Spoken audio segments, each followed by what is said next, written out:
अभी हमारे पास तीसरा मेथड आता है reversal cost method for by product. अब ये एक बात याद रखना, रिवर्सल हमारे पास हमेशा बाय प्रोडक्ट पे ही लगता है, मेन प्रोडक्ट पे नहीं लगता। सवाल कुछ इस तरह का होगा हमारे पास, ठीक है। अब इस सवाल को सॉल्व करने के लिए पहले इस तरह के कुछ कॉलम बन जाएंगे, ठीक है। एक मेन प्रोडक्ट का कॉलम बनेगा, ठीक है, एक बाय प्रोडक्ट का। बाय प्रोडक्ट हमारे पास दो हैं, ए और बी, ठीक है। तो ये हमारे पास ए और बी बन गया। अब पहली चीज़ आएंगी सेल्स आएंगे हमारे पास, ठीक है। इनकी सेल्स हमें देखो गिवन है, ये जी सेल्स, ठीक है। और सेल्स मेन प्रोडक्ट की 1.5 लाख, बाय प्रोडक्ट की 12,000 और उसकी बाय प्रोडक्ट बी की 7,000, ठीक है। ये मैंने लिख दी। अब आती है जॉइंट कॉस्ट की बात आती है, जो पूरा चैप्टर बेस करता है जॉइंट कॉस्ट को बेस करता है कि भाई जॉइंट कॉस्ट को किससे एलोकेट कर देंगे। तो अभी मैं फ़िलहाल के लिए इस कॉलम को छोड़ देता हूँ, ठीक है। आते हैं सेपरेबल कॉस्ट। सेपरेबल कॉस्ट हमें सवाल में गिवन है, देखते हैं।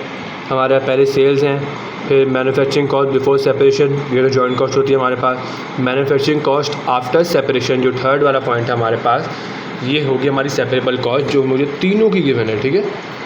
ये 23,000, 2,200 और 1,800। अब ये जो मैंने बोला कि manufacturing cost before separation joint cost होती है, मेन प्रोडक्ट पे 75,000 लिखी हुई है। अब ये 75,000 टोटल है जो तीनों में डिवाइड होनी है। तो ये मैं बाद में इसको एलोकेट करूँगा एंड के अंदर, ठीक है। समझ आएगा उसको रिवर्सल कॉस्ट क्यों बोलते हैं। तो मैं ये ले देता हूँ पहले सेपरेबल कॉस्ट 23,000, 2,200 और 1,800। अब ये देखो, ये मैंने लिख दी सेपरेबल कॉस्ट के कॉलम में लिख दिया, ठीक है। अब मैंने इसको ब्रैकेट में क्यों लिखा है, कॉस्ट हमारे पास जो भी एक्सपेंस होता है हमेशा माइनस होता है, ठीक है। अब अगली चीज़ आती है ग्रॉस प्रॉफिट, वो भी निकालना पड़ेगा, वो भी कहीं गिवन नहीं है हमें। अगली लिखा हुआ है ऑपरेटिंग एक्सपेंस। अब यहाँ मुझे सवाल के अंदर दिया हुआ है मार्केटिंग एंड एडमिनिस्ट्रेटिव एक्सपेंस, जिसको हम ऑपरेटिंग एक्सपेंस कंसिडर करेंगे इसके अंदर, क्योंकि मुझे तीनों का दिया हुआ है। मेन प्रोडक्ट का 12,000, बाय प्रोडक्ट ए का 1,500, बाय प्रोडक्ट बी का 1,100। तो मैं ये भी लिख देता हूँ, ये मैंने लिख दिया है और ये मैंने माइनस में लिखा है, ठीक है, क्योंकि ये कॉस्ट है मेरे पास। अब मेरे पास जितनी इन्फॉर्मेशन सवाल के अंदर गिवन थी मैंने लिख दी है, ठीक है। अब मुझे बाकी क्या क्या निकालना है, नेट प्रॉफिट निकालना है, ग्रॉस प्रॉफिट और जॉइंट कॉस्ट, ये तीन चीज़ें मुझे निकालनी है तीनों की। अब जितनी इन्फॉर्मेशन मुझे सवाल के अंदर गिवन थी, डाटा में गिवन थी, मैंने लिख दी है। अब मैं सवाल के अंदर ढूंढता हूँ मुझे और कुछ बोला हुआ है क्या नहीं।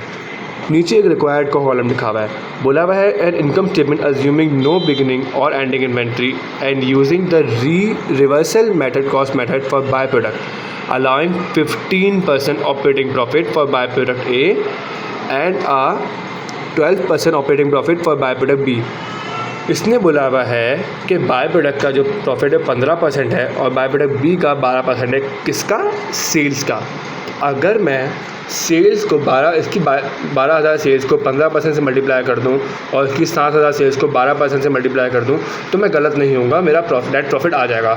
मैं यही करता हूं। जब मैं इसको 12,000 से मल्टीप्लाई करूंगा तो मेरे 12,000 को मैं 15% मल्टीप्लाई करूंगा तो मेरे पास आएगा 1,800, ठीक है। ये मैंने लिख दिया 1,800 और उसका आएगा मेरे पास बाय प्रोडक्ट बी का। जब मैं 7,000 को, हाँ, तो हमने 12,000 को हमने 15% मल्टीप्लाई किया तो हमारे पास ये आ गया 1,800 और 7,000 को 12% से मल्टीप्लाई करेंगे तो ये आ जाएगा 840 आ जाएगा, ठीक है। ये प्रॉफिट निकल गया मेरे पास। अब मुझे ये दो चीज़ें ढूंढनी है। सवाल में हर चीज़ मैंने पढ़ ली भाई, सवाल मुझे और कुछ भी नहीं दिख रहा। तो अब मैं जाऊँगा रिवर्स वर्किंग पे। अब मुझे देखना है एक ग्रॉस प्रॉफिट क्या है। अब ये मैं यहाँ पे लाइन लगा दूँ तो गलत नहीं होगा, क्योंकि इसका टोटल ये है, इन तीनों का टोटल ये आएगा और इन तीनों का टोटल भी यही आएगा। तो मुझे ये जानना है कि 1,800 आंसर आया है, 1,500 ऐसी कौन सी वैल्यू में से 1,500 माइनस हुआ होगा जिसमें 1,800 आया है। तो मैं अगर 1,800 को 1,500 से ऐड कर दूँ तो मेरे पास आंसर आ जाएगा 3,300, जो कि गलत नहीं होगा। 3,300 मेरा इसका आंसर हो जाएगा। 840 को 11 से मल्टीप्लाई करूँगा तो ये हो जाएगा 1,940, ठीक है। ये आ गया। अब मुझे ये ढूंढना है, ठीक है। अब 12,000 में से मैं इन दोनों को अगर माइनस कर दूंगा, 12,000 में से इन दोनों को मैं माइनस करूंगा तो मेरे पास इसका भी आंसर आ जाएगा 6,500, ठीक है। और 7,000 में से इन दोनों को माइनस करूंगा तो ये आ जाएगा मेरे पास 3,260, हाँ, ये भी माइनस में आएगा, ठीक है। अब ये चीज़ हो गई मेरे पास। अब वापस सवाल पे चलते हैं। इन बाय प्रोडक्ट का तो हो गया, अब आते हैं मेन प्रोडक्ट पे। ये चीज़ें ढूंढनी है मुझे, मेन प्रोडक्ट की इन्फॉर्मेशन गिवन ही नहीं है। अब यहाँ एक चीज़ आती है, मुझे जॉइंट कॉस्ट का टोटल दिया हुआ था। अब यहाँ देखो जॉइंट कॉस्ट का टोटल बताया था मैंने स्टार्टिंग में 75,000 है, ठीक है, जो कि तीनों पे एलोकेट होगी। 75,000 तीनों पे एलोकेट करनी है मुझे। मैंने इन दो पे तो कर दी है 6,500 और 3,260, ठीक है। मैं जॉइंट कॉस्ट की हुई है 6500 और 3260 करी हुई है। अगर मैं 75,000 में से इन दोनों को माइनस कर दूंगा तो मेरे पास इसकी भी आ जाएगी, तो ये मेरे पास आ जाएगी 65240, ये इसकी आ गई। ठीक है, नॉर्मल कैलकुलेशन करेंगे, ग्रॉस प्रॉफिट के लिए 1.5 लाख में से ये तो माइनस कर देंगे, तो ग्रॉस प्रॉफिट आ जाएगा मेरे पास 61760। ठीक है, और फिर इसमें से मैं 12,000 माइनस कर दूंगा तो मेरे पास आ जाएगा 49700 मेरे पास आ जाएगा। ये मेरे पास आंसर कंप्लीट हो गया। ठीक है।